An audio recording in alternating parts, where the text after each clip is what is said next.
So last time I was saying that Bird and Bull were visionaries of keyboard music, and through that of instrumental music, the kind of instrumental music that is abstract, expressive, and of recital character. So what is this lasting thing that they envisioned? What are the characteristics of keyboard music, of the keyboard music back then and of now?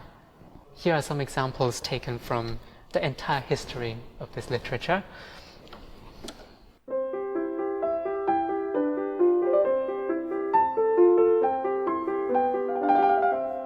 We can put a melody on top of a bass like that.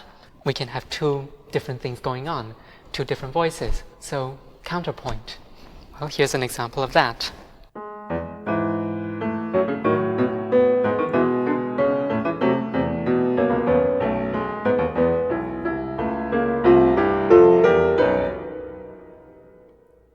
And we can also have counterpoint that's made of songful things. So one of the canonic examples of that would of course be the Inventions and Symphonies of Johann Sebastian Bach, written, as he said himself, to develop a cantabile style of playing.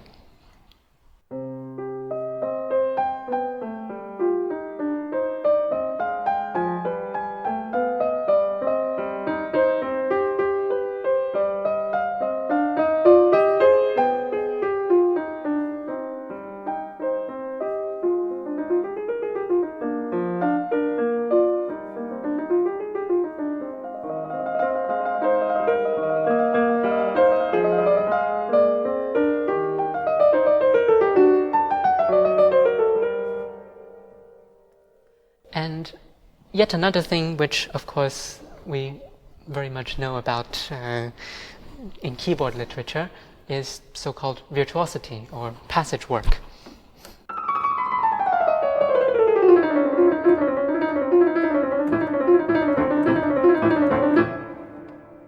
So actually, we find all of these things in Bird's music. You could say that his big idea was to fuse song, dance, counterpoint, virtuosity to create a new language. A language especially made for the keyboard, which could do all of these things. And through this, the language was to become so complex and rich that one could fill large expanses of time with it and be engaging and satisfying. What this led to in Bird's work is an art form where one has the possibility to get at a beauty greater than the sum of its parts.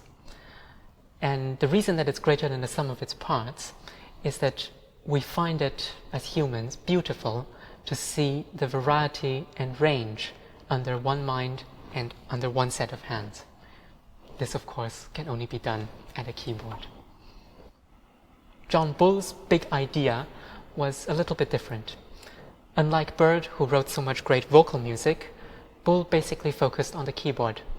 For him, this was his instrument, and he could do things on it that no one else had ever done before. He did not need to write perfect universal music because he thought first and foremost about himself playing it. And when he played, he found meaning in imperfect, unbalanced, and even ugly stuff.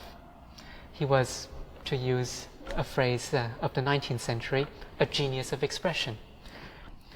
And thus he revealed the stunning potential of solo keyboard music for squeezing the most intense emotion into one moment. You can only do this as a soloist.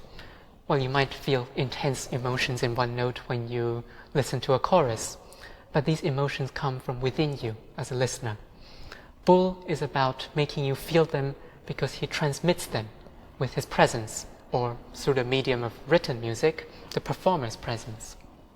The captivating thing for me in all of this is that it's not just about how they wrote, but about how they were as personalities.